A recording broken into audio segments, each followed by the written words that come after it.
Hidden deep in the heart of India, there stands a monument that defies all logic. A temple so vast, so perfectly carved, that it seems impossible it was made by human hands. They say it wasn't built. It was released from the mountain, carved downward from the top of a single volcanic cliff, not stone by stone, but by removing everything that wasn't temple, until only perfection remained. It's called the Kailasa Temple of Ellora, and it is one of humanity's greatest unsolved engineering mysteries. Because, according to legend, this entire masterpiece was carved by divine beings, or perhaps visitors not from this world. But what if the truth is even more extraordinary? What if this mountain was shaped entirely by human hands in an age without machines, electricity, or modern tools in just over a decade? If that's true, then the Kailasa Temple may not just be a monument of stone, but a monument to what human civilization is truly capable of. To understand this mystery, we need to travel to Ellora, a quiet region in western India surrounded by basalt cliffs, frozen remnants of ancient volcanoes. Here, among these dark stone hills, lies a complex of 34 carved caves, each one an architectural wonder in its own right. But at the center of it all stands one structure that eclipses the rest, Cave 16, the Kailasa Temple. From above, it looks like a massive stone fortress, complete with courtyards, towers, shrines, and massive elephant sculptures. But there's something unique. Unlike other temples that were built brick by brick, the Kailasa was carved entirely from one piece of solid rock. Think about that for a moment. No foundations were laid, no stones stacked. Instead, ancient craftsmen looked at a 100-foot-high mountain of solid basalt and decided to carve an entire temple downward from its peak. Every column, every sculpture, every passageway had to be perfectly measured before a single strike of the hammer, because one mistake couldn't be corrected.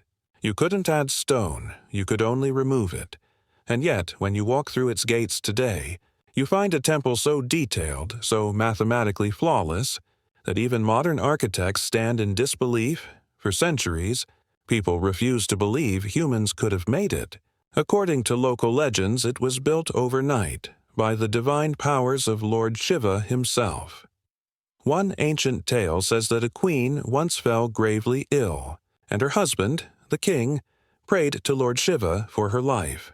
He vowed that if she recovered, he would build a temple in Shiva's honor and fast until he could see the Shikara, the temple's tower, complete. When the queen recovered, the king kept his promise. But the builders said that carving such a temple would take years. So the royal sculptor, inspired by divine guidance, began carving from the top of the mountain, not from the ground up. Within a few days, he completed the spire, allowing the king to break his fast and celebrate Shiva's grace. And so, people believed the temple was the work of divine hands.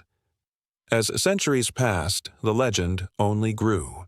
When explorers and historians from Europe arrived in the 19th century, they were stunned by what they saw.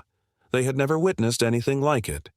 A freestanding, multi-level temple, complete with intricate sculptures of gods, warriors, animals, and scenes from the Mahabharata and Ramayana, all carved directly into a single mountain. Some refused to believe it was man-made.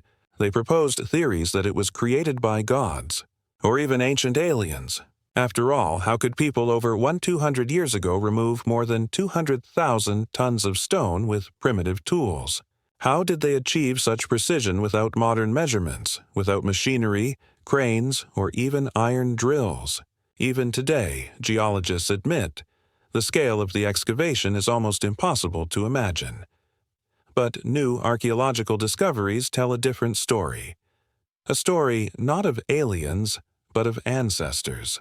People who, with nothing but determination, math, and hand tools, built something that rivaled the pyramids in scale. To uncover how the Kailasa Temple was possible, we have to go back, far back, into India's ancient tradition of rock-cut architecture. You see, the Kailasa wasn't created out of nowhere. It was the final evolution of a skill perfected over 2,000 years. It all began in the 3rd century BCE under Emperor Ashoka of the Mauryan Empire.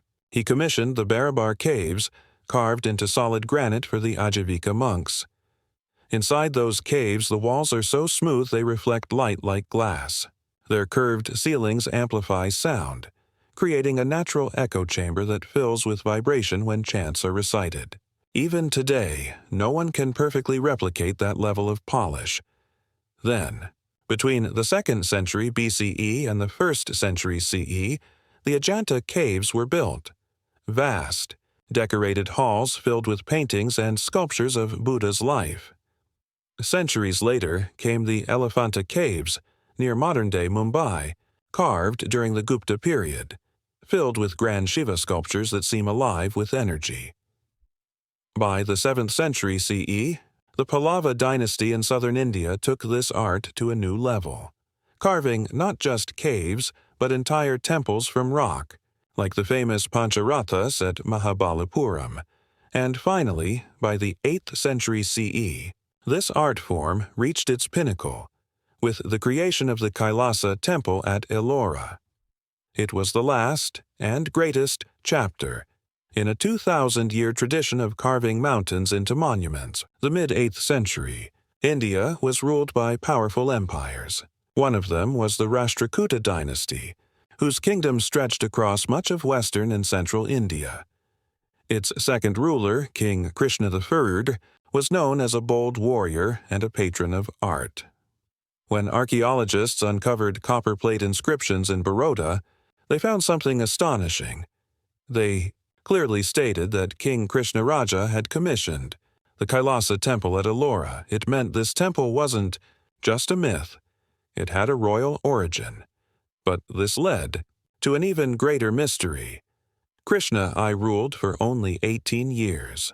Could a temple of this scale, requiring the removal of 200,000 tons of stone, really have been completed in such a short time?